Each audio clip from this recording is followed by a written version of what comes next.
Oh my God. Oh my God. The tea is piping hot. Oh my God. I burned myself on this piping hot tea. God damn.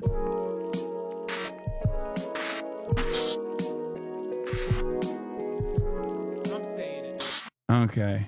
Oh, I wanted to cover the latest. I wanted to cover the "It Ends With Us" legal battle because there are some people who are related, Justin Baldoni specifically, that have come after, or at least have worked to do PR with people that have come after me as well, like Aiden Ross. Let's take a look. On the legal bombshell that is rocking Hollywood, Blake Lively accusing her "It Ends With Us" co-star and director Justin Baldoni of trying to ruin her reputation. Well, now Baldoni is being... The PR group that Justin Baldoni hired to go against Blake Lively to change social media opinions against Blake Lively in the "It Ends With Us" PR battle that took place. Okay.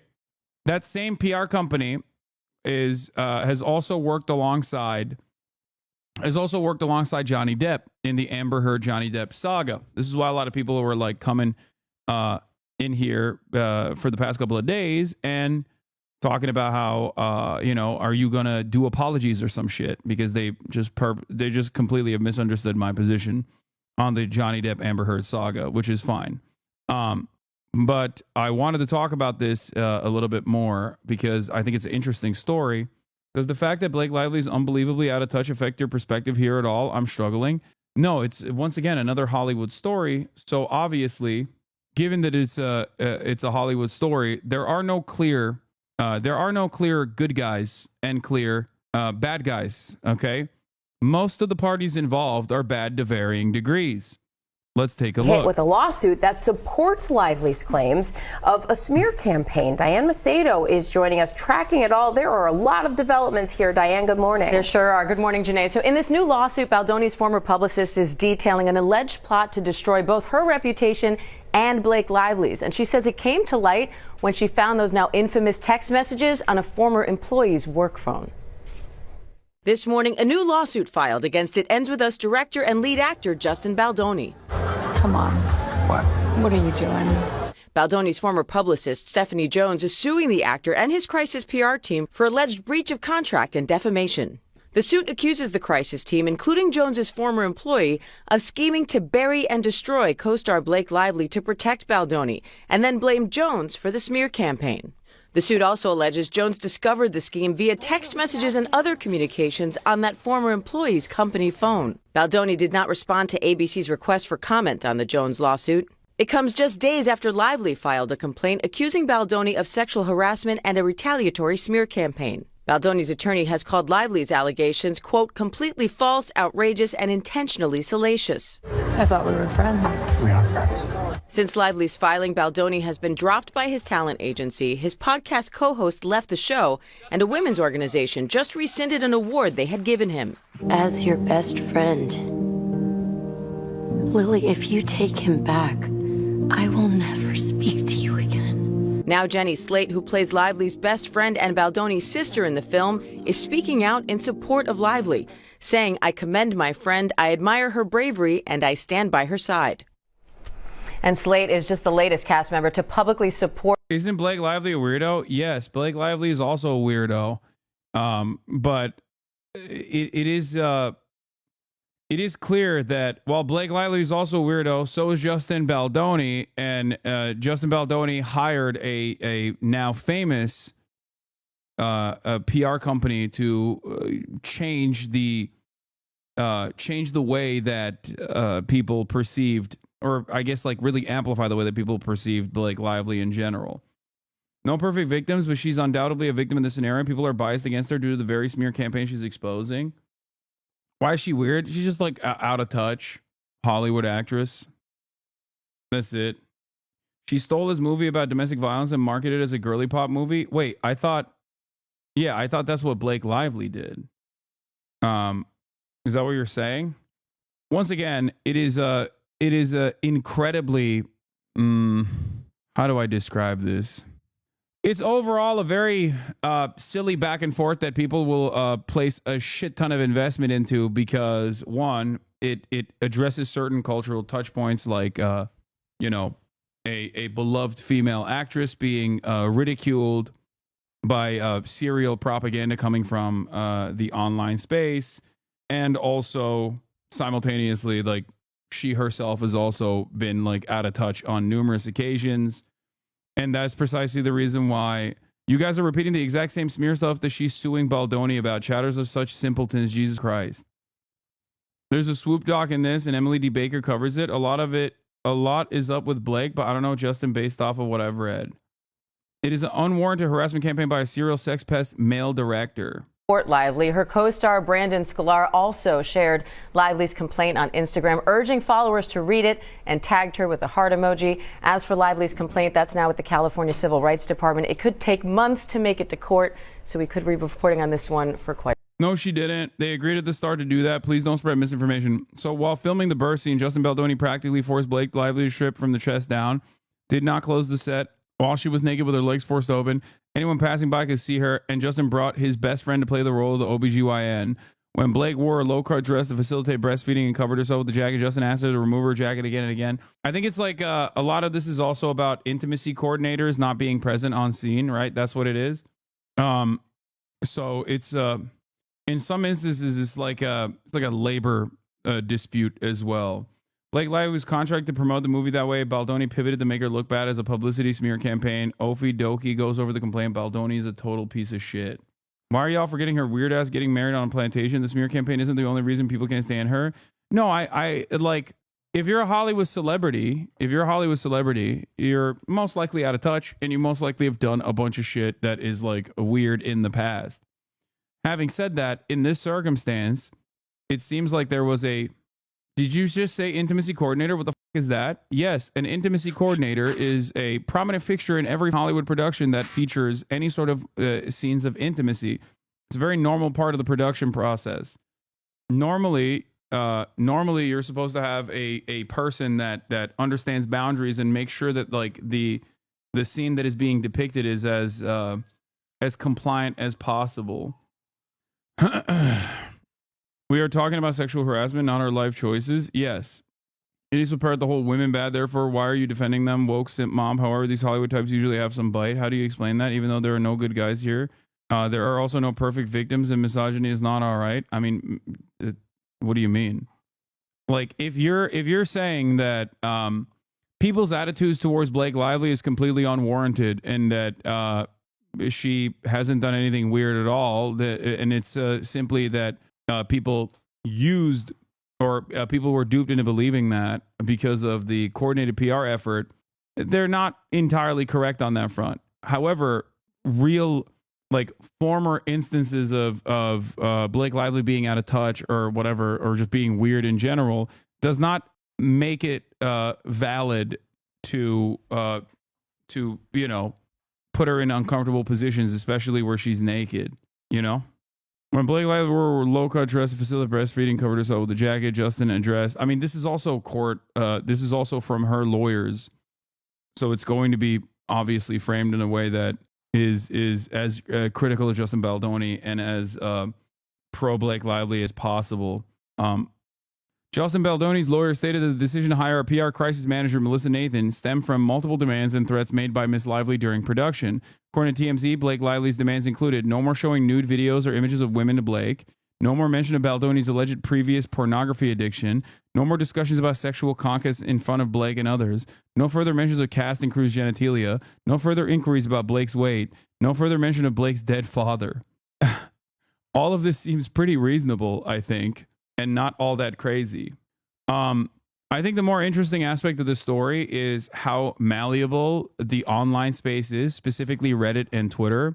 Justin Baldoni and the PR company that he hired after Blake Lively implied, or Blake Lively alleged, that she was feeling uncomfortable. She was made uncomfortable by the way that Justin Baldoni was operating on the set is the more interesting aspect of the story for me, at least, because it's something that I have also talked about quite a bit.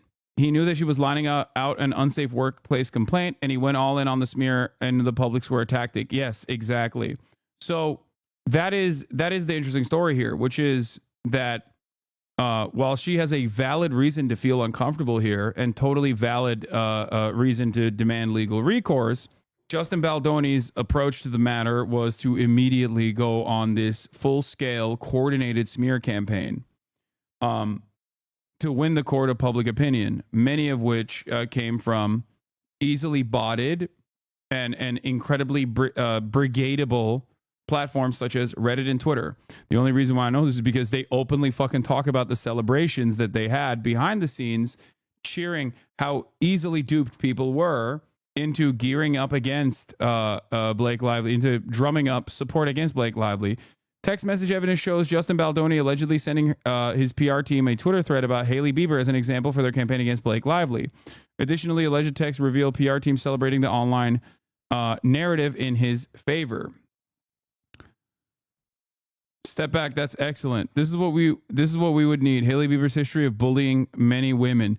Yes, I literally spoke to Melissa about this on the break about what we discussed last night for social and digital. Focus on Reddit, TikTok, IG. So are we in the clear now? Did we survive? We survived. All press is so overwhelming. We've confused people so much. Mixed messaging. It's actually really funny if you think about it. The narrative online is so freaking good and fans are still sticking up for Justin, and there literally has been no pickup of those two articles, which is actually shocking to me, but I see this is a total success, as does Justin. You did such amazing work. Narrative is crazy good. So did you. The majority of socials are so pro-Justin, I don't even agree with half of them, lol. We can bury anyone inside of a Hollywood smear machine is the New York Times article that I found to be very interesting. Private messages detail an alleged campaign to tarnish Blake Lively after she accused Justin Baldoni of misconduct on the set of It Ends With Us. Now, the reason why I thought that this was interesting specifically because the reason why I thought it was interesting is for two reasons. One, because Reddit and Twitter are publicly hailed by internal coordinated campaign, by the people in the PR company as like super easy to manipulate and super easy to drive public discourse, which is something that I've noticed and something that I've complained about quite a bit. The other reason why I think it's interesting is because within days, the group was working with Mr. Wallace, whose company, Street Relations, offers services ranging from public relations to more opaque crisis management. He is a somewhat enigmatic figure with very little digital trail, but court records show that his clients have included Paramount Pictures and the YouTube personality Aiden Ross. And in a since deleted LinkedIn profile, Mr. Wallace described himself as a hired gun with a proprietary formula for defining artists and trends. The August 6th premiere brought the first wave of press coverage questioning what had happened during the filming. A Hollywood Reporter story speculated about a rift between Miss Lively and Mr. Baldoni after TikTokers noticed that the two stars didn't pose for photographs together and that Miss Lively and other cast members didn't follow Mr. Baldoni on Instagram. The unfollow situation is what everyone is pointing at, seemingly that something is much bigger under the surface as to why they would all unfollow. We flagged the Jed and his team as well. Ms. Nathan had already been speaking to other journalists according to text messages. When Ms. Abel wrote to her August 4th that I'm having reckless thoughts about wanting to plant pieces this week of how horrible Blake is to work with, just to get ahead of it, Ms. Nathan replied that she had spoken off the record to an editor at the Daily Mail. She's ready when we are, Ms. Nathan spoke. A flurry of articles followed the Hollywood Reporter piece. Many made it seem as if the only rift was over creative control. Some journalists had gotten wind of complaints about Mr. Baldoni's behavior, but none of the most serious ones were published. He doesn't realize how lucky he is right now, Miss Nathan texted Miss Abel. In other exchanges, Miss Nathan claimed that she had kept allegations against him out of stories, writing in one message that major news outlets were standing down on HR complaint. So are we in the clear now? Did we survive? We survived. All press is overwhelming. We've confused people so much. Mixed messaging is actually really funny if you think about it. Meanwhile, an online backlash against Ms. Lively was already underway. It is impossible to know how much of the negative publicity was seeded by Ms. Nathan, Mr. Wallace, and their team, and how much they noticed and amplified. On August 10th, this is the part that's important. There is already a bunch of stuff that's like that existed in the ether about Blake Lively being an out-of-touch person, and they greatly amplified that to shift the attention away and to basically create sympathy for Justin Baldoni. Do you understand? On August 10th, Kjersti Fla, a Norwegian entertainment reporter, uploaded to YouTube a 2016 interview in which Miss Lively snapped back when Miss Fla commented on her baby bump and remained testy for the rest of the conversation. Miss Fla titled it "The Blake Lively Interview That Made Me Want to Quit My Job" and told the Daily Mail that it's time that people behaving badly in Hollywood or anywhere else for that matter gets called out for it. After publication of this article, Miss Fla on Sunday contacted the Times and said she had not participated in any orchestrated effort to harm Miss Lively's reputation. In an email, She said that she had resurfaced a 2016 interview independently this past August. It was neither coordinated nor influenced by anyone associated with the alleged campaign, she wrote. It wasn't the first time she had posted a video aligned with a client of Miss Nathan. In 2022, in the midst of Mr. Depp's legal battle with Miss Heard, Miss Flaw posted clips of her interviews with the actor tagged #Justice for Johnny Depp. During the film rollout, Miss Lively was also accused of being insensitive about domestic violence. The official promotion plan instructed the cast to focus more on the uplifting aspects of the movie than on abuse, and to embrace the floral theme. Her character has a floral shop. In several appearances, she never made reference to domestic violence at all, and she faced criticism when her Betty Boo's beverage company was promoting the film, given the role alcohol can play in abusive relationships. So do you see? There are valid complaints. There are valid complaints, but then those valid complaints are amplified and highlighted in an effort to move the attention away, in an effort to basically drive public discourse in a certain direction that favors Justin Baldoni and ridicules and criticizes and bullies and humiliates Blake Lively. Having said that, however, those are still very valid complaints. If you were in that situation and like Justin Baldoni was like, this is how you have to promote the movie, you'd be like, off. This is a movie about domestic violence. The fuck do you mean we got to do floral patterns? Off. This is a movie about domestic violence. The fuck do you mean we have to promote alcoholic beverages? Do you understand? Do you get what I'm saying here? Having said that, however, obviously Blake Lively does have a valid complaint against Justin Baldoni, especially if she was made to feel uncomfortable in these scenes that are, normally supposed to be very carefully crafted. That's it.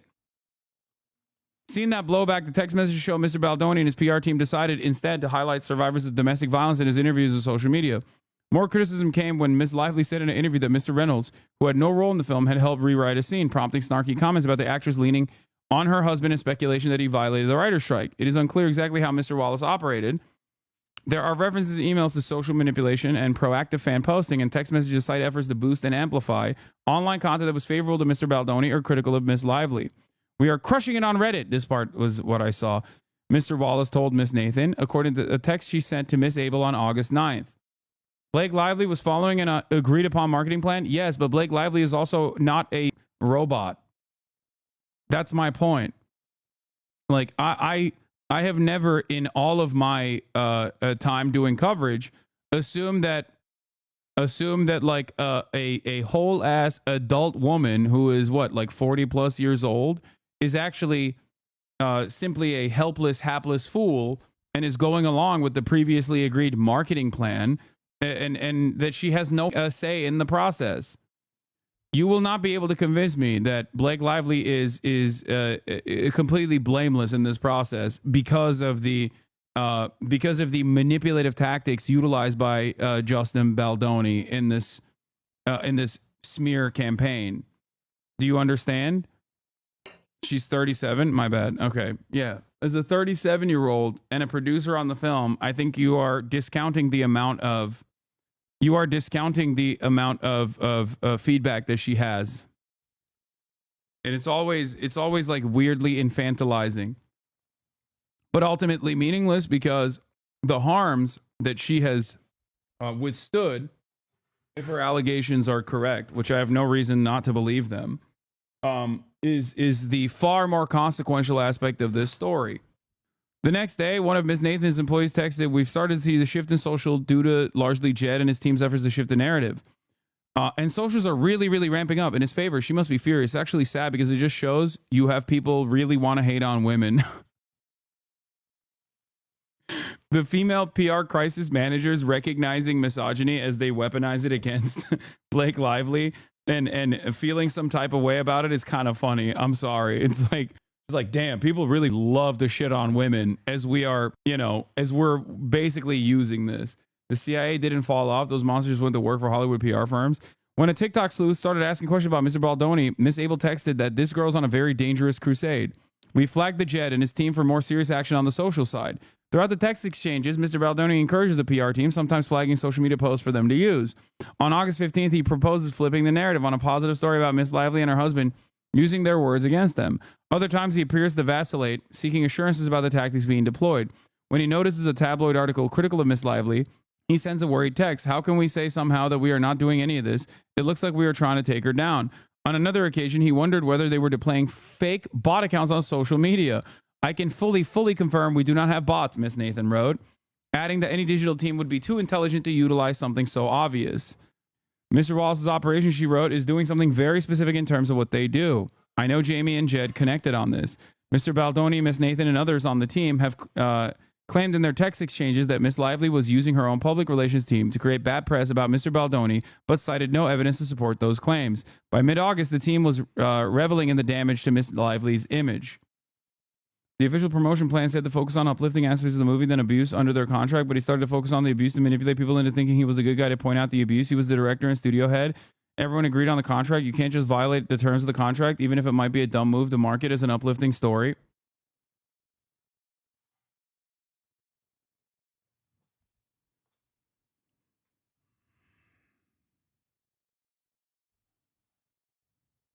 Come on.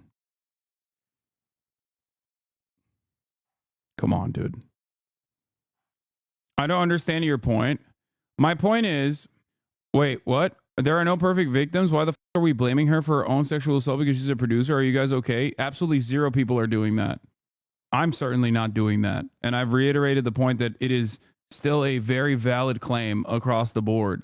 But that has nothing to do with like her also saying, I am going to promote the movie by focusing on the cheerful aspects of a movie about domestic violence. Some chatters were, you weren't. I haven't seen any chatters doing that, but I'll ban them if they are. Everyone is now saying chat is doing that, which is once again a instance where you see one chatter and then you yell about that one chatter, and the overwhelming amount of chat is about this one singular chatter that did that. Your take is not correct here. Hasan, stop acting like you know what it's like to have a boss. Dude, what the f are you talking about? Why are you dumbasses so stupid? Blake Lively is an infinitely more powerful and more prominent figure than someone like myself. Shut the f up. Shut your stupid ass up. I know, I get it, okay? The f are you talking about, dude? Blake Lively is like married to Ryan Reynolds, literally is a prominent Hollywood actress. Like, what the f do you mean? Chat behaving this way is giving me flashbacks to the Amber Heard trial. They are incapable of nuance and understanding. I know. Chat gonna turn on you one day. You'll be in the middle like most of us, but we'll be labeled far right. Calling it now, brother. You haven't been here long enough if you think that this isn't this exact same principle has not happened a million times over. What's going on right now is me yelling at chat for doing that same thing that they've done time and time again. It doesn't matter to me. Like simply stating that Blake Lively is not a hapless fool in this regard does not mean that it was appropriate that she was sexually harassed and undermined on set. It is completely unacceptable, and she does have a valid complaint. Having said that, however, if you're talking about like the marketing components, and her marketing the movie in the way that she did, yeah, she's not like a doughy-eyed newcomer star onto the scene. She's Blake Lively. She was the executive producer of the project herself. Like, what are we talking about? Like, you're making it seem as though she had no capacity to promote the movie in a way that she saw fit, and that she was simply victim to the whims of Justin Baldoni in this regard. Like, I think that none of that still justifies what has happened on set, or her allegations that she made towards Justin Baldoni about the misconduct on set in general. But like, Jesus Christ, everything doesn't have to be black and white, dude. The narrative online is so freaking good, and fans are still sticking up for Justin. There literally has been no pickup for those two articles, which is actually shocking to me. You did such amazing work. Narrative is crazy.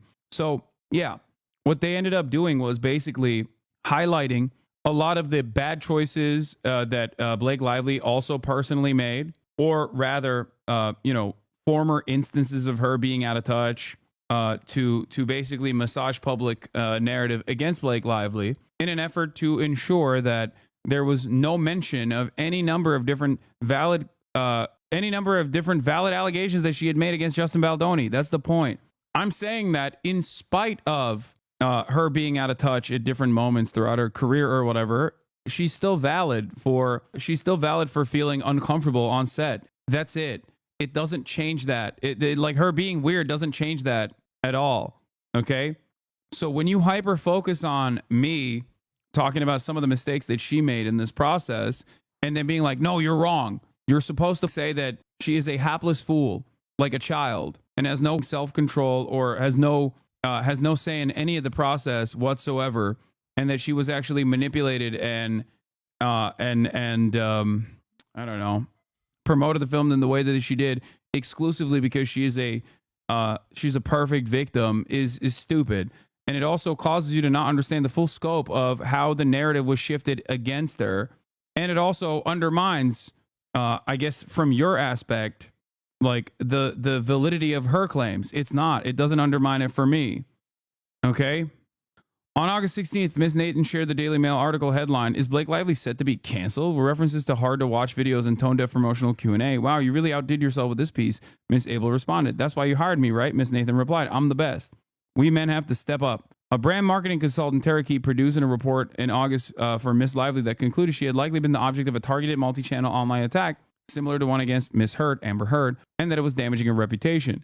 The report did not identify who was behind the attack, but by analyzing the entirety of Google search index for Miss Lively's name, it found that 35% of the results also included a reference to Mr. Baldoni. This was highly unusual given the length of her career, the company said, and suggested that the media environment was being manipulated. A separate report by Miss Lively's hair care company, Blake Brown, concluded that the social media onslaught had also included a negative effect on that business. Her product line, which had launched in August with record-breaking sales, estimates that it lost as much as 78% in sales.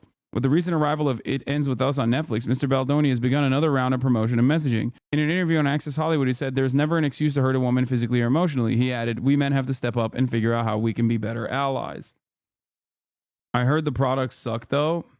Yeah, I mean, I don't know. I don't know what the hair care product is like. What you could have had in further girly pop news, someone check on Hassan the Hun. Dua Lipa and Callum Turner are engaged. I'm happy for her and him, okay? Blake Lively lawsuit is just another instance of pop culture where I wish so badly that a single lawyer was in the room when any of these news agencies, articles, whatever, were writing about these filings, okay? Because all of the information is so not understanding the legal process, anything, that all of the questions that I have that I'm having with my lawyer friends are not being answered by those, obviously, by those news outlets. So I'm having to dig on my own, and I just want to share with you guys what has been keeping me up for 3 days. As we know, anyone can put anything in a complaint. Doesn't have to be verified, doesn't have to be 100% truthful or correct. As I did mention this as well initially. I see all the time in civil litigation. Especially in civil litigation, like you can just you can put anything in there. Having said that, however, like the fact that all the cast members that unfollow Justin Baldoni, things of that nature, make it seem like there was obviously something that happened on set that caused many of the cast members who are defending Blake Lively to feel this way. Specifically, okay? Typically, like it gives more validity to the claims being made, at least. That you want to basically use to... Yeah, but that was happening before all this? No, you're wrong. The legal complaint came recently, but it doesn't matter. What happened on set happened during the production process.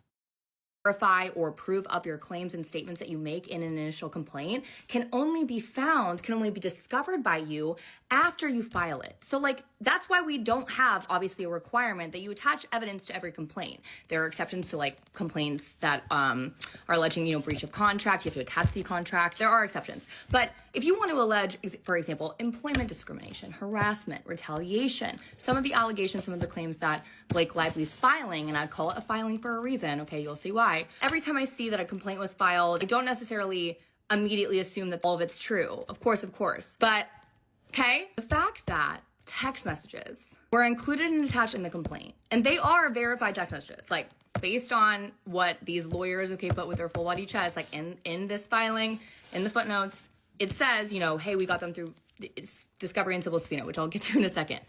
Those are damning, right? Those are damning. And they wouldn't fabricate, like those aren't fabricated, okay? Those are text messages. If you take every statement that's just Blake Lively's, on behalf of Blake Lively's, out of the complaint and leave only the text messages and like the dates and times, it's damning as hell. From my opinion, as an attorney in California, which is where she's alleging these employment claims, okay?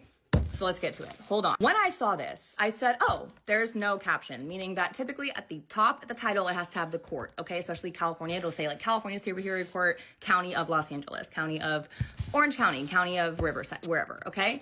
So this obviously wasn't filed yet in an actual court. It's also not signed by the attorney at the very end. There's like no signing page sheet. So it's obvious that this was given to news outlets as like a, hey, we just filed this, not with a court yet, but with a department called the California Civil Rights Department, the CRD. There are a bunch of employment discrimination statutes, civil statutes that protect employees that you cannot file a lawsuit in a California court or a federal court on, okay? Until you file something with the CRD, and the CRD gives you what's called a right to sue notice, okay? So they basically say, yes, you can go sue now. All right, like, yes, we don't have to settle that. Like, you can go sue, okay? And oftentimes people go to California Superior Court too fast, and the court's like, hey, you gotta go get your right to sue notice, girly. Like, sorry, okay? So what Blake Lively did here is doing the first step, which is proper for what she's trying to sue on, which are, again, you know, a bunch of California government code, labor code sections that are going to allow her to recover, but she has to file the CRD first. So CRD actions, like when you file them, they're not like official complaint to the CRD. Those are not public. You can't search a docket for those. So this is where this comes from. But like, it was obviously provided, which is a good thing. I'm not saying it's a bad thing. Like, yeah, like provide this complaint that you filed for sure. But okay, it's fashioned as the complaint that they would file, okay, once they get their right to sue notice, which I'm not sure if they've gotten yet. They filed on Friday. I would be shocked. Oh, where the is the news coverage here? Let's continue interesting with how this has developed over time. You guys, we have a Justin Baldoni and Blake Lively It Ends With Us update. This situation is absolutely crazy because we were talking about this back in August and now we are talking about it all over again. There's so many opinions going around the story and I'm going to get into everything new that has come out since Blake has filed her complaint against Justin. Since my last slow news day is not. I mean, this is a larger story. This is a larger story about how Twitter and Reddit can be brigaded and cause, especially when paired up with like a competent PR agency, with mainstream media, with mainstream press. It's a story that like can very obviously change people's perception. Okay, that I think is more important, at least from, you know, the way I'm seeing it. Dude, stop saying rivals, buddy. Shut the f up, okay? I'm not going to just dive into it on my own, okay? It kind of relates to you and the hate campaigns you received. I mean, there is something interesting about the PR firm that worked with Aiden Ross, especially considering that, like, if it's with Aiden Ross, that means it's working with Stake. There's a lot of these Twitter blue checkmark accounts that literally directly get paid by Stake. And I have noticed that Twitter did play a big role in the way that people perceive me as a bad dude in general. You know, we've often joked about how Stake has a contract clause where they say you have to say Hassan. Video, a lot has happened in this situation as it has completely taken over the internet and everyone is chiming in to give their opinions. There's tons of industry support for Blake coming out, and Justin, well, it's not looking too good for him. The public seems pretty divided though when you look at the comments of those reporting on the situation, but I truly encourage everyone to read the full complaint before you make judgment on this particular situation. But I will break down what's going on a little bit and then get into some of the big updates on this case. On Saturday, it was made public that Blake Lively had filed a lawsuit against her It Ends With Us co-star and director Justin Baldoni, alleging inappropriate on-set behavior and a retaliatory smear campaign. Blake's claims include unwanted physical contact, exposure to explicit materials, and unprofessional comments. She asserts that after voicing concerns and requesting safeguards like an intimacy coordinator, Justin and producer Jamie Heath hired crisis management experts to damage her reputation through manipulated media narratives. Justin, through his lawyer, has denied these allegations, labeling them as false attempts to harm his image and repair hers. And the public has been like, well, she ruined her own reputation during the press tour. She shouldn't have promoted the movie the way that she did. But in the complaint, it's clear they're trying to say that Justin and his crisis management team used all of their connections to try and use Blake's downfall on the internet to their advantage to protect him from HR complaints about him being brought to light and canceling him. And also in regards to how she promoted the film, it is said in the complaint, and there's also documents that back this up, that Sony wanted the cast to promote the movie a certain way, and Justin Baldoni went and did his own thing. But Sony did tell the cast what to say. Like Sony wanted the movie to be promoted a certain way, and Justin Baldoni didn't agree to that. Like, it leads me to believe that, like, you know, Blake Lively probably should have done the same thing. You know what I mean? When people say Baldoni owns a production company or any number of different things, you also fail to consider that, again, Blake Lively herself is also a very famous person in her own, and a relatively powerful Hollywood player in her own way. I would go so far as to say she has way more motion than Justin Baldoni does, as a matter of fact. Literally the least important part of the story you're focusing on again. I'm not. I'm just I'm very stubborn and putting my foot down in this situation because people are making it seem as though this was also, you know, because of the deliberate coordinated smear campaign, that this was not like something that was of importance at all. Who the f is Justin Bologna? Exactly.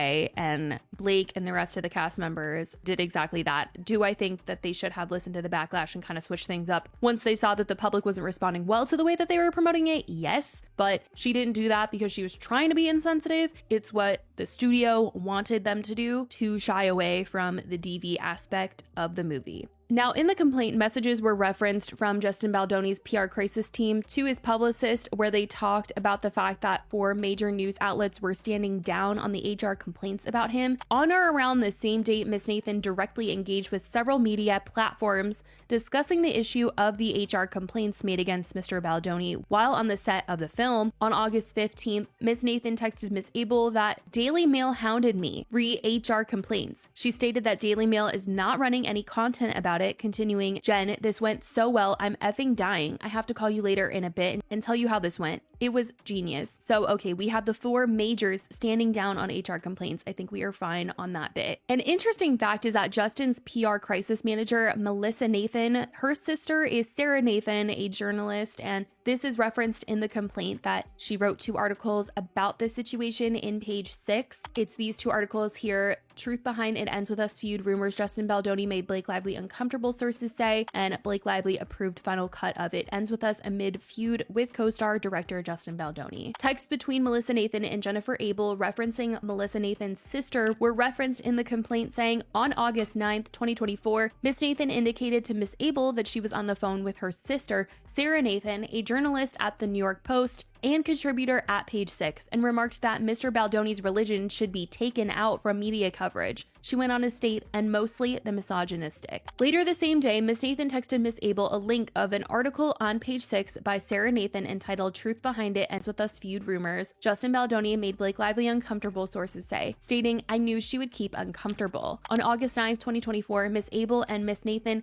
discussed suppressing 2 stories that report Miss Lively was uncomfortable on the set. Miss Nathan texted, all press is so overwhelming. We've confused people, so much mixed messaging. It's actually really funny if you think about it. Now, since this news all broke, Justin has been dropped by his talent agency, WME. His Voices of Solidarity Award, which honored men who have advocated for women, has also been rescinded, and Vital Voices made a statement saying, the Voices of Solidarity Award honors remarkable men who have shown courage and compassion in advocating on behalf of women and girls. On December 9th, 2024, we recognized Justin Baldoni with this award. On Saturday, December 20th.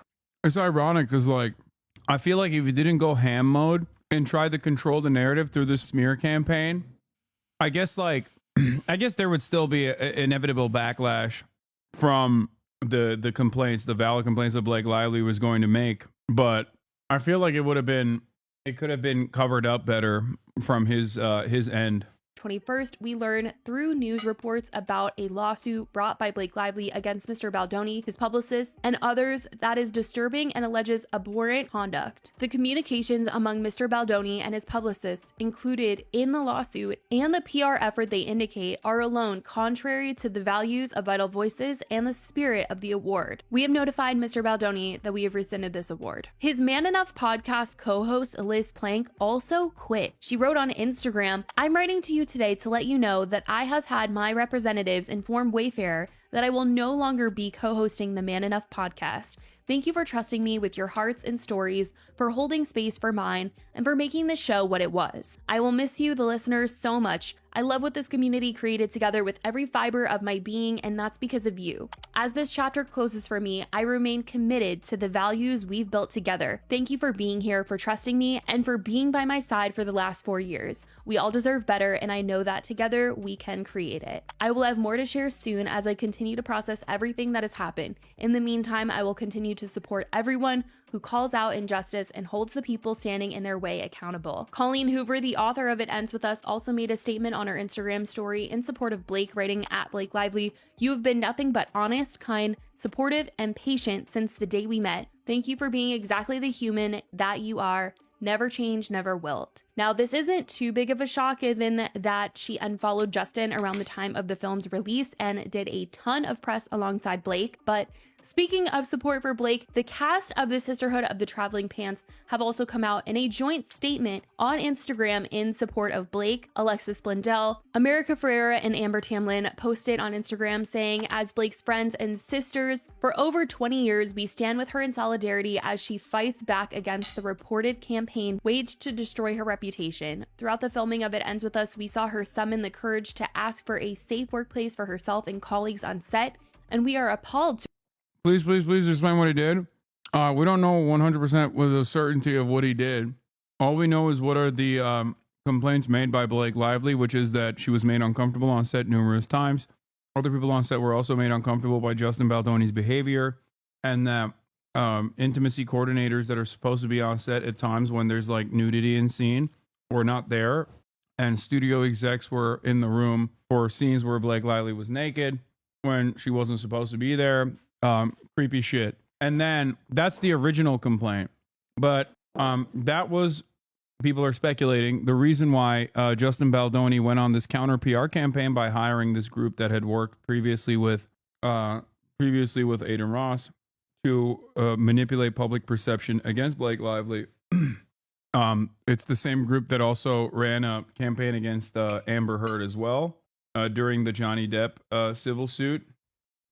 To read the evidence of a premeditated and vindictive effort that ensued to discredit her voice. Most upsetting is the unabashed exploitation of DV survivors' stories to silence a woman who asked for safety. The hypocrisy is astounding. We are struck by the reality that even if a woman is as strong, celebrated, and resourced as our friend Blake, she can face forceful retaliation for daring to ask for a safe working environment. We are inspired by our sister's courage to stand up for herself and others. For anyone seeking more information or engaging in the important conversation online, please read the full legal complaint in the investigative reporting by Megan Tooley, Mike McIntyre, and Julie Tate for the New York Times. I will add that in addition to those who spoke out in support of Blake, that both Sony and SAG-AFTRA, the union representing roughly 160,000 actors in Hollywood, voiced their support for Blake this week. Variety reported, "We have previously expressed our support for Blake in connection with her work on and for the film. We fully and firmly reiterate that support today," a Sony Pictures Entertainment spokesperson tells Variety.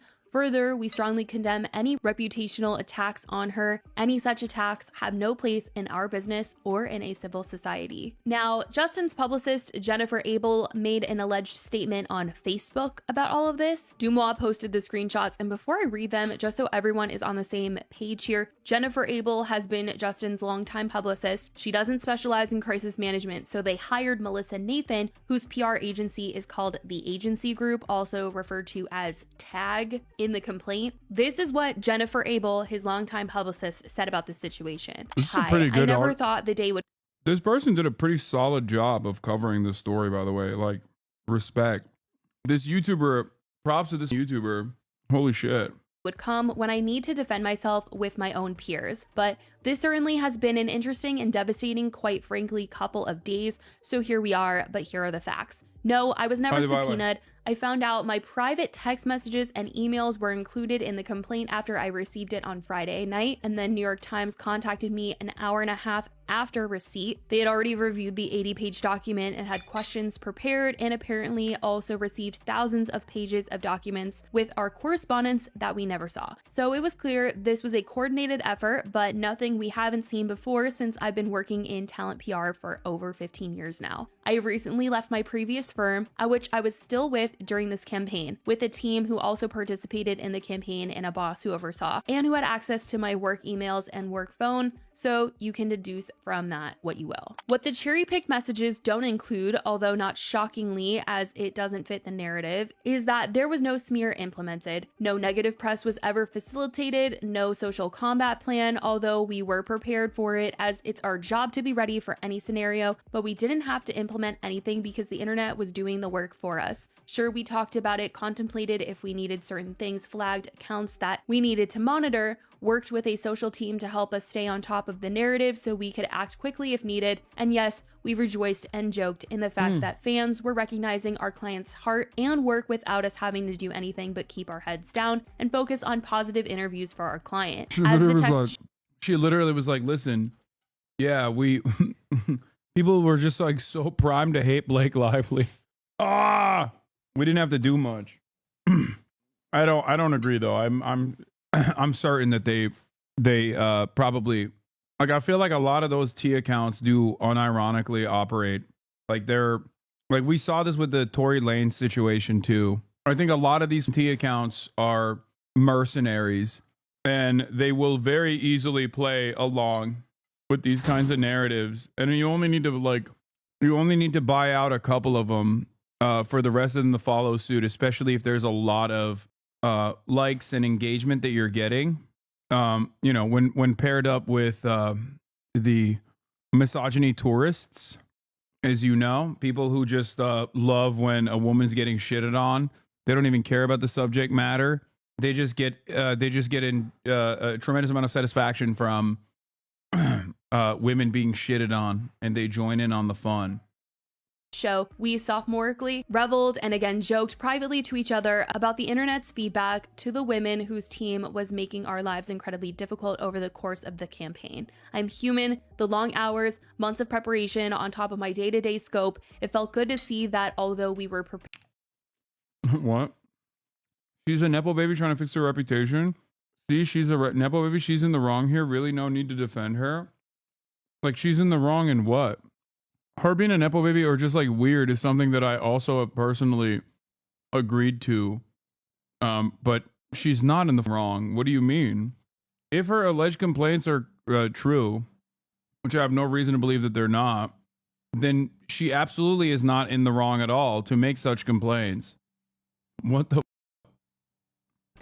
We didn't have to do anything over the top to protect our client. Incredibly difficult, you say? In what way? Funny you should ask. I was notified at the start of the campaign that the opposing team had been planting horrible stories about my client as a failsafe if my client did not comply with the demands set forth for the campaign, which is why we brought on Crisis, as it's not something that I do. My sole job was to put together interviews, screening opportunities, and speaking opportunities for my client in support of the film, a standard scope of work. I did my job. Now, what kind of woman would work against another woman who was a victim of all the things being claimed? Thanks for asking. After reviewing the evidence, facts, hard proof that countered every single thing that was being claimed and demanded at the start of production, I made a choice to stand by my client of almost 5 years who have dedicated his life to the equal treatment of others, especially women, who had no incidents of negative treatment of others, and who had a wonderful community and team at Wayfair who all held the same moral fortitude and lived their life accordingly. As representatives, we all have to make that choice, so I did that to the best of my ability and felt good about our efforts. Is my client perfect? No. In fact, he says that he's not perfect so constantly to the point I tell him he needs to be less self-deprecating because it could be taken the wrong way. Are Blake's feelings valid? It's not my position to say or speculate what she was feeling in these moments that she claims, and I would never slam a woman for speaking her truth, but at the end of the day, if it's except for this entire counterattack that I played a role in that I'm currently defending in this statement. It's not the truth, and there is evidence that proves otherwise, then as a representative, I have to do what I feel is right as well. And I'm going to explain to you guys how these texts got out, because you guys, Justin was hit with another lawsuit. Yes, him, Jennifer Abel, his publicist, Melissa Nathan, and Wayfair were all hit with this suit. Basically, Justin's former publicist, Stephanie Jones, is suing for breach of contract in a new lawsuit that links her dismissal to the alleged smear campaign against Blake Lively. Basically, Stephanie is a publicist and founder of Jones Work LLC, which previously represented Justin and his production company, Wayfair Studios. She was basically Jennifer's boss. Jennifer was the former vice president at Jones Work and was the point person for Justin, and she allegedly conspired to undermine Stephanie. In fear of things coming out about Justin, Jennifer, as we know, brought on Melissa Nathan, who is the crisis PR specialist. Allegedly, though, she did this without telling Stephanie. Stephanie is alleging that Melissa and Jennifer allegedly orchestrated a smear campaign against Blake Lively to shift public blame away from Justin, and that the two of them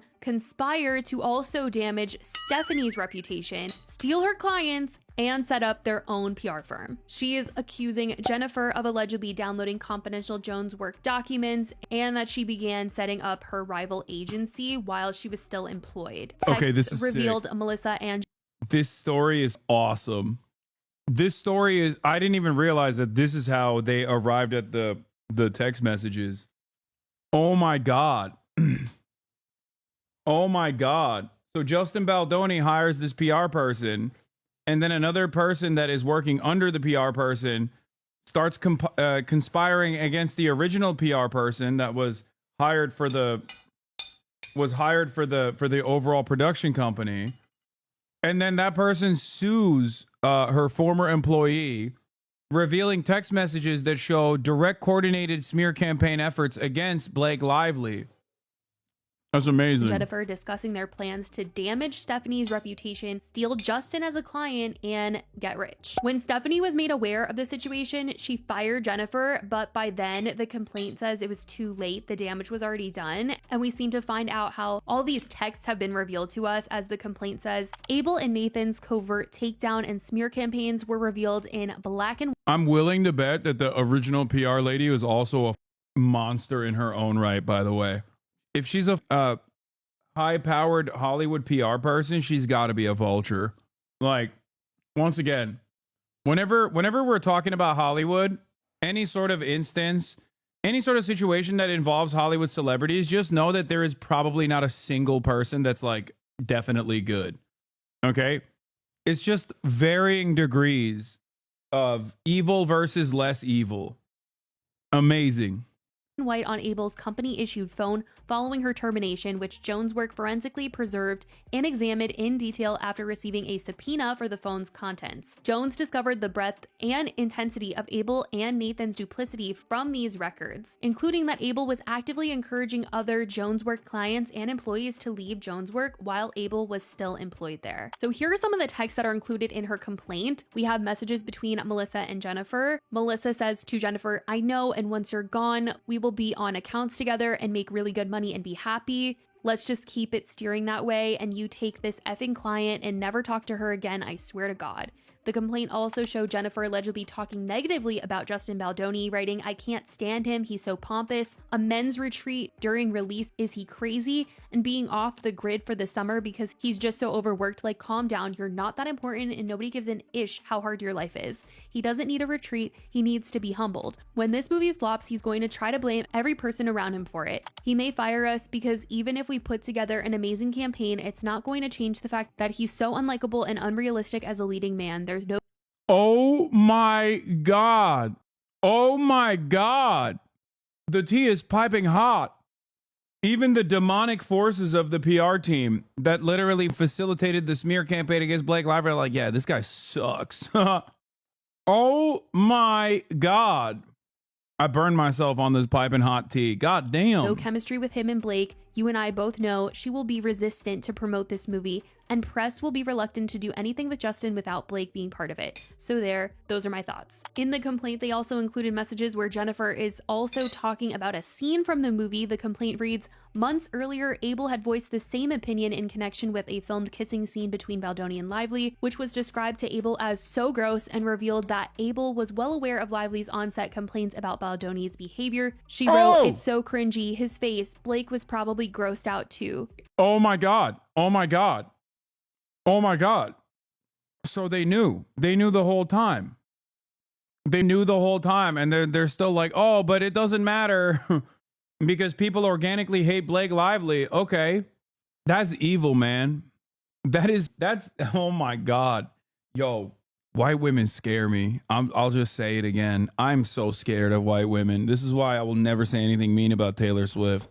White women are so powerful. It's crazy. I'm in awe. I'm in awe, and I'm also terrified at the same time. It's like, it's wild. This is kind of exactly how the DNC and Democratic consultative strategies work too. Oh no, absolutely. And Jennifer replied, yeah, and filed a cease and desist. Stephanie is even claiming that Jennifer and Melissa allegedly made these fake websites and planted seeds about her that were negative, much like what Blake Lively is claiming happened with her. And this is just so crazy and so insane. And I will keep you guys updated on what is going on in this case, because truly every day, every hour, I swear there is a... I will always defend white women. Always. I will always defend them. I'm scared. I'm sorry. Okay. New update in this situation. But as of right now, that is what has been said. That is what has come out. I love you guys so much. And I will talk to you in the next video. Bye, guys. This is crazy, bro. Two things could be true at once. Justin could have been harassing Blake, and Blake could have also been a mean girl there at the end.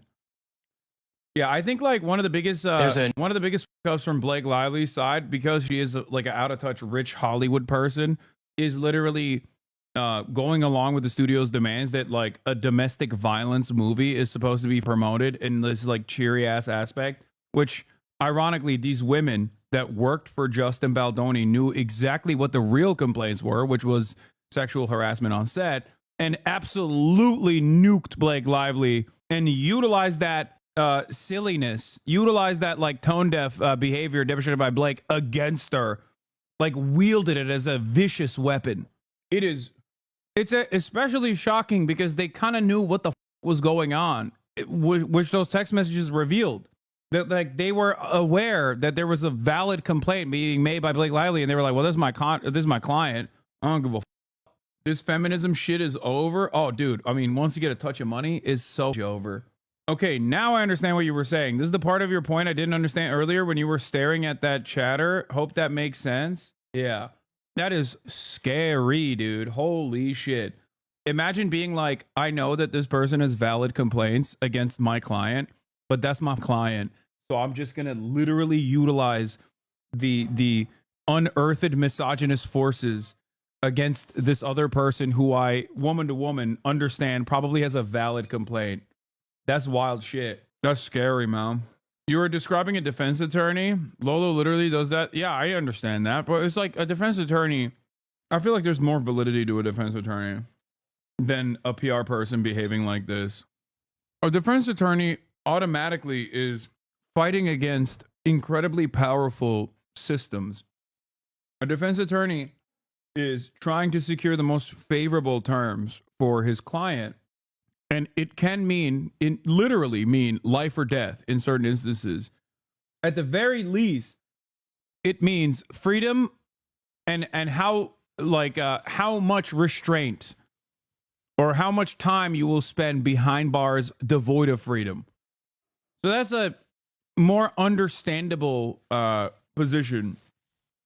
Like when you are, when you're a PR specialist, you're literally just going, yeah, I know. Like, there's no attorney-client privilege in that regard, where you're just basically going, honestly, yeah, my client's a piece of shit, but I'm going to do everything in my power to make his enemies, regardless of how valid their complaints may be, look like assholes. I might have missed this. Where's the evidence of a valid complaint? I just saw people making fun of him being cringy and saying that his face is gross. No, those weren't just random people saying his face is cringy and gross. Those were his own PR people saying, I totally understand why there was a complaint that Blake Lively made. He's so gross. Like, what they did as a part of their professional job is very different than their own personal perspective. No, I know you're not wrong, but a lot of sex crimes defense literally revolves around having a woman at the defense counsel who cross-examines witnesses. Is up and plays at the misogyny of all Americans, but that's literally the job.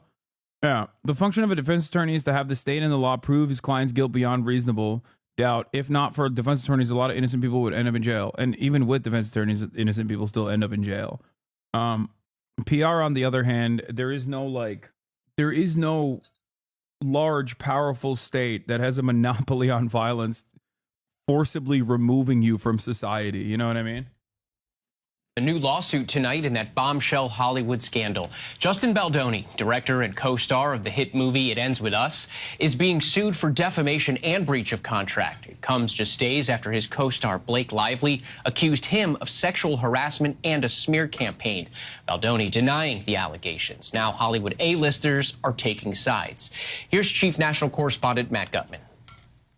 Tonight, that new lawsuit in the scandal rocking Hollywood. Just days after actress Blake Lively filed an 80-page complaint against her It Ends With Us co-star and director Justin Baldoni, accusing him of sexual harassment and a retaliatory smear campaign, the actor is facing more backlash. I thought we were friends. We are friends. Baldoni's former publicist, Stephanie Jones, is now also filing a lawsuit against the actor and two of her own former employees. Jones alleging they sprang into action scheming to bury and destroy co-star Blake Lively to protect Baldoni. Their plan was covert, deliberately concealed from Jones. Lively, in her own complaint, alleges that Baldoni and a producer showed her nude videos, discussed sexual conquests, and criticized her body and weight. At tonight, Lively's co-star showing their support for the actress. Jenny Slate, who plays Lively's best friend in the film, telling Today.com what has been revealed about the attack on Blake is terribly dark, disturbing, and wholly threatening. I commend my friend, I admire her bravery, and I stand by her side. And Brandon Sklenar encouraging his followers to read Lively's complaint. Like, the very fact that every other person involved on set in some capacity is taking Blake Lively's side over Justin Baldoni's side is, you know, I think not insignificant in terms of the complaints being launched against Justin Baldoni, even before the smear campaign, or what potentially caused this a chain reaction for this smear campaign counter messaging initiative to kickstart. So at the heart of this, there is a possibly legal and or possibly very valid complaint being made against Justin Baldoni. And virtually every single person involved in the process, from all the co-actor, like all the other actors on set, down to the union, like every single person involved on the in any capacity has sided with Blake Lively over Justin Baldoni, whereas the public opinion against Blake Lively was far larger than Justin Baldoni. And as a matter of fact, people were even defending Justin Baldoni. Even we got duped at the Fear M broadcast. And I mean, I think, like, I can't really remember what we landed on, but we were basically at the end of it, we're being like, well, I don't really know. I don't really give a shit because it's Hollywood shit. And I never really give a shit ultimately about Hollywood things. But the extra, like the unimaginable amount of like fuck Blake Lively content that was out there certainly played a role, you know? But again, I am still, I guess, like the like I said, the most interesting aspect of this is the tea. Not necessarily the tea, sorry, but the very fact that public opinion is so malleable. Writing, this film is meant to inspire. It is not meant to once again make the women the bad guy. And to this mass of lawsuits and... You said he was too good to be true and that you have a bad feeling about him, if I remember well. Yeah, I mean, he was giving off like weird male feminist vibes. That's the thing that I remember about him. You guys were mostly at his side until you found out that he hired Johnny Depp's PR team. What's a male feminist vibe? It's a product of an older era. I don't think it exists anymore. But back in the day, there was like a lot of dudes in like the 2014 to like 2020 where there were a lot of people who were like, I'm a male feminist. Like, it was a performative, over the top attitude demonstrated by it's peak millennial core is right, exactly. Where there was like a lot of performative feminism coming from men, which is ironic because like right-wing shitheads say that about me probably, when in fact most of the rad femmes online despise me and think I'm like the worst man, the worst version of misogynistic men, because I'll sometimes say things like, well, I don't really know about Blake Lively, you know? It seems like she is a little out of touch. And then people will get very mad about that. They'll be like, oh, dude, you're a piece of shit. Many of those rad femmes are also swerfs in general, sex work, exclusionary, radical feminists. But yeah.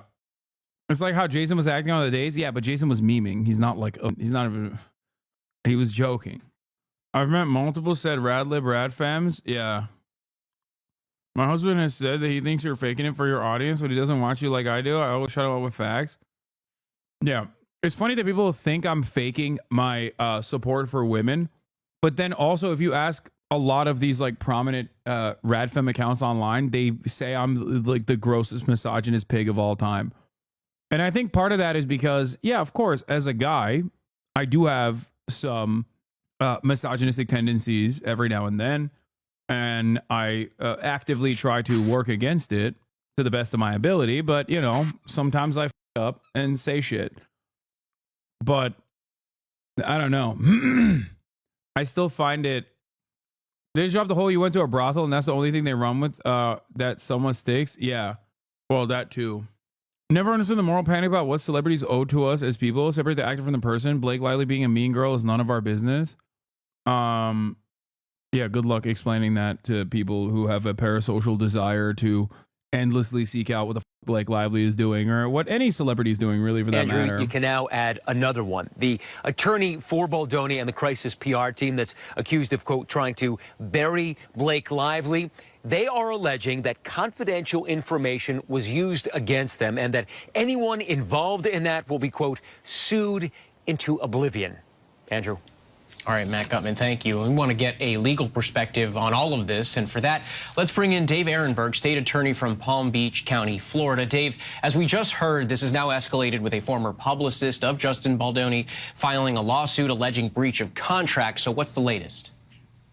Andrew, good to be with you. You know, it's a preemptive strike by the publicist, Stephanie Jones. She wants to get out in front of the story. And it is interesting because she was she's like the only person involved in this whole matter who was not sued by Blake Lively. And that leads people to believe that she was involved in getting those very damaging messages from her team over to Blake Lively. And so there's a lot of infighting here, a lot of maneuvering. And this, to me, is a preemptive strike. But it does look like. I love how you pretend to be non-white when you're clearly white. Account created 2024, 12/15. Following since 12/15. When have I said that I'm not white?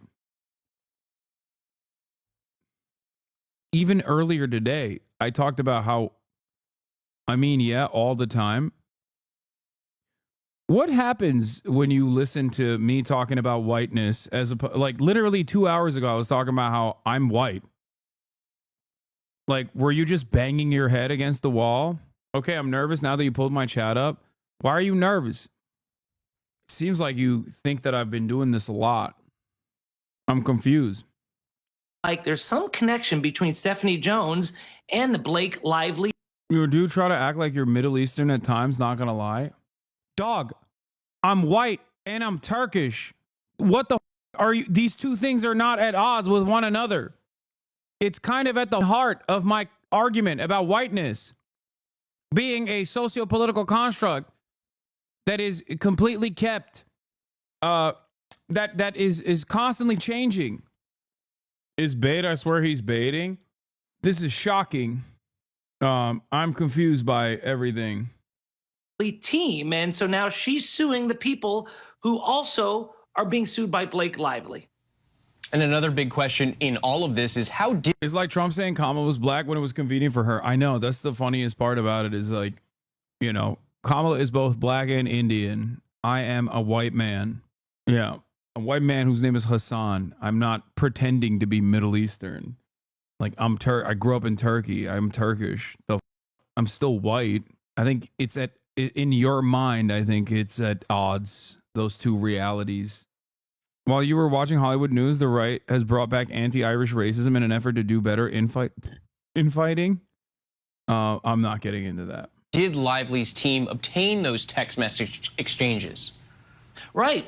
And that's why I think that they came from Stephanie Jones. Stephanie Jones does not deny it. She just says that she complied with a subpoena. Now, in California, you can issue a pre-litigation civil subpoena, which is unusual. This is not law enforcement, not a criminal action. It's a civil action. But to gain information to determine whether a lawsuit should go forward, you're allowed in some circumstances to send a subpoena. But what's interesting is that Stephanie Jones seemed to quickly respond to the subpoena and gave it all up without going to court to try to block it.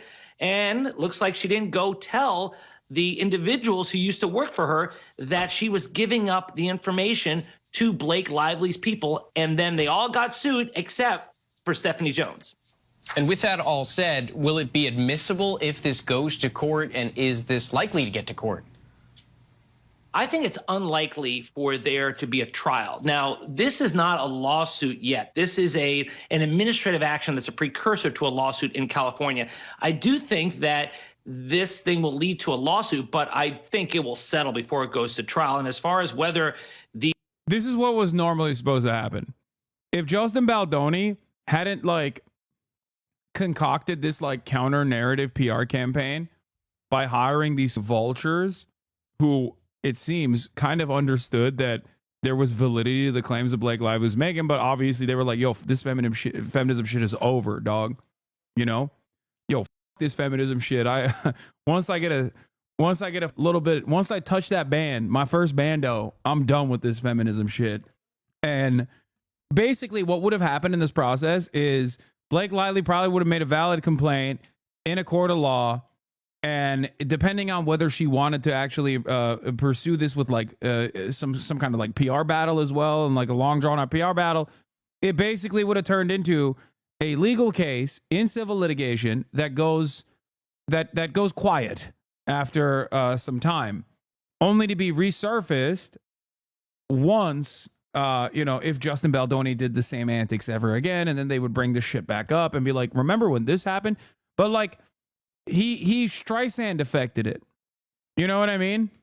He ended up Streisand affecting this by having this smear campaign, which Blake Lively understandably is now has now investigated. And the only reason why we even know that there was a smear campaign that was coordinated is because her current publicist literally snuck from under her previous publicist, Justin Baldoni's previous publicist, and snaked Justin Baldoni's previous publicist to steal Justin Baldoni as a client, despite the fact that they also hated him. What a crazy situation. That's a weird angle to take to cover this, for sure. Baldoni did f it up. No, I'm saying that normally I think a lot of these weird, awful sexual harassment shit that happens more frequently than you would think in Hollywood. But in most circumstances, because every single party involved has a lot to lose, they don't want to f the boat, or they don't want to rock the boat. They don't want to f the bag up. So they just quietly deal with it with with civil proceedings that oftentimes end up with some kind of agreement, some kind of financial compensation. And then behind the scenes, they're like, that's a bad guy. Don't work with him. Right. I feel like that's usually how it happens. There's this quiet shunning that takes place behind the scenes. They will pack it up. Here, I'll give you an example. What's his face that raped his students by stealthing them? His brother's an actor too. Fuck. He was at NYU. He was a teacher at NYU. Come on, there's got to be one girly pop in here that knows what I'm talking about. The guy, James Franco. What happened to James Franco?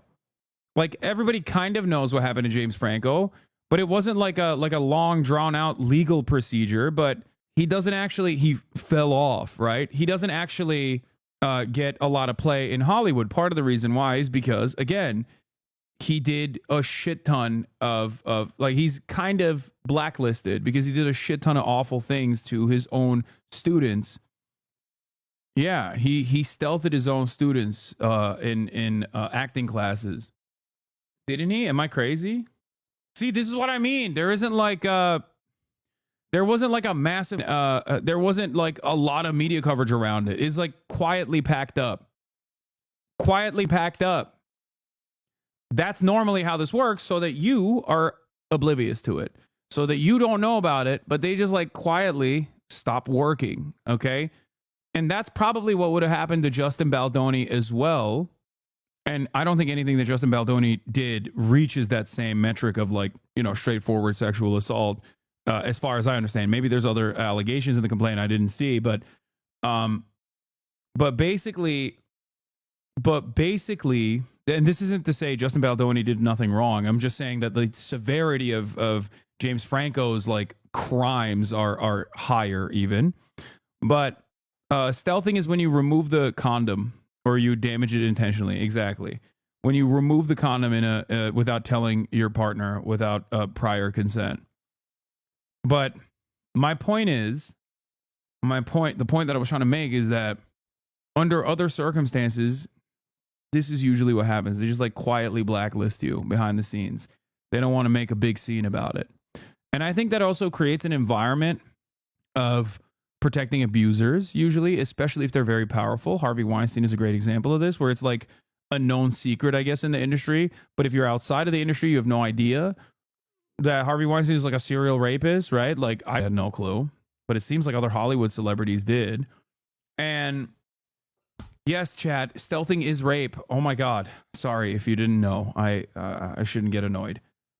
But Justin Baldoni would have quietly packed this up. Justin Baldoni would have quietly packed the situation up if he just went to court, and then he might have gotten like blacklisted or whatever. But now, because of all of the counter propaganda that he implemented in an effort to win over the public, in an effort to vilify Blake Lively, now this is a much larger story, and now he's further cooked. These messages would be admissible? Yes, because they apparently were lawfully obtained either through a subpoena or because Stephanie Jones owned these messages because she owned the phones. She was the boss and had lawful right to them, and then she gave them over to the plaintiff here. So yes, this thing would be a very damaging thing if it goes to trial. That's why I don't think it'll go to trial. It's in everyone's interest to keep this out of the public's eye. And Dave, these lawsuits expose a number of claims about coordinated smear campaigns on behalf of Mr. Baldoni. Crisis PR executive Melissa Nathan allegedly texting a publicist working with Baldoni, quote, "You know we can bury anyone." And Lively's Benign Burger, thank you for the 20 gifted subs. Lawsuit alleges Nathan was working to reinforce negative stories about Blake Lively. Is any of this illegal? 20 bones. It is not illegal, Andrew, to criticize. It's not illegal, but it is, defamation, especially if there's like financial, if you can tie it back to like revenue loss, like, yeah, then there is like civil litigation can award, civil litigation can award you money. And I think that's what she's going to do. And it's ironic because like maybe her product was dog shit, and that's why there was a 78% drop off in her hair care products. But like now you can make a legal case that it wasn't the product that was dog shit. It was actually the smear campaign that was coordinated. So GG's on that front too. You know what I mean? Like, that's the hardest part to prove though. I mean, it depends. Size your enemies. It's not illegal to put out a PR campaign to promote yourself and even to trash people you don't like, as long as it's factual, as long as it's not defamation. And there's no defamation claim here from Blake Lively. But I think one day there will be a larger article about how in the post-Me Too era, Hollywood top dogs in the PR firms actively weaponize misogyny against victims of like sexual harassment, like female victims of sexual harassment, sexual assault, and the like. Many years down the line, you'll watch a long, comprehensive New York Times report on the matter, because it has happened in a lot of cases at this point. I think like it's so common that it feels like it's got to be a little coordinated. You know what I mean? because it's just like it.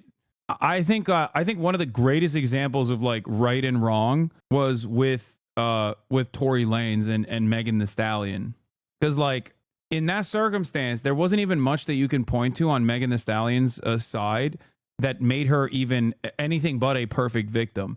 And you rarely ever have a perfect victim, right? If you have an imperfect victim, you can at least bully them and humiliate them and change the public attitude. And I genuinely felt like I was going crazy the way that people were talking about Megan Thee Stallion for the crime of being shot by Tory Lanez. Like, it made no sense. She had even gone so far as to try and defend Tory Lanez after the fact because she didn't want Tory Lanez to, you know, withstand criminal prosecution. So it's crazy that, like, even in spite of all that, there are still a shit ton of people that were, and still to this day, think Megan Thee Stallion sucks. So I don't know. I mean, that one is like, because Blake Lively has a media profile for a very long time and has been kind of a dickhead, whatever, in the past. It doesn't matter. In this case, it's like obviously being weaponized against her in an inappropriate manner to make the person, to make Justin Baldoni look better, right? Amber Heard with Johnny Depp. Amber Heard has very valid claims against Johnny Depp, but then there is this mass smear campaign against Amber Heard, and the public sentiment is dramatically shifted in favor of Johnny Depp, who, you know, is a horrible person. So it was crazy how like black and white that situation was presented to the public. And I think that it was, once again, a targeted, deliberate, concerted effort to vilify Amber Heard, or even use like some of the instances where like Amber Heard wasn't exactly a great person either, right? So the more you have like an imperfect victim, the easier it is to vilify the person. And I think it's and basically that's what happened with the bro. His finger got almost cut off by Amber. What the fuck are you talking about? Yeah, have you changed your perspective on Amber Heard versus Johnny Depp? No, I think that both. My attitude on Amber Heard versus Johnny Depp was always that I don't like either of these people. I think that it's Hollywood assholes in general. But people get so mad when I say this, and I think more people will inevitably arrive at this conclusion. The Meninists get mad because Johnny Depp is a pure soul who was a perfect victim. And then the Radfems get mad because they're like, you're not unconditionally offering support to Amber Heard. But like I said, Hasanabi followed the trial. There's so much, and I didn't realize he invested time in it. I barely covered it.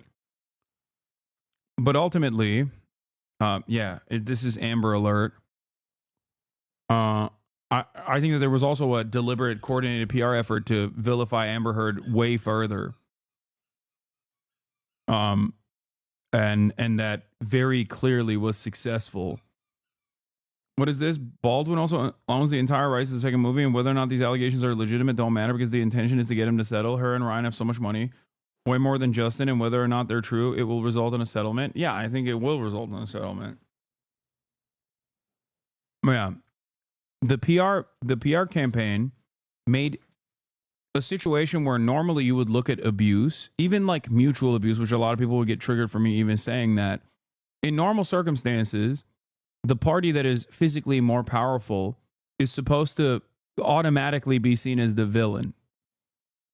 That was a first, I think, where the party that is physically capable of overpowering their partner was seen as like the pure victim.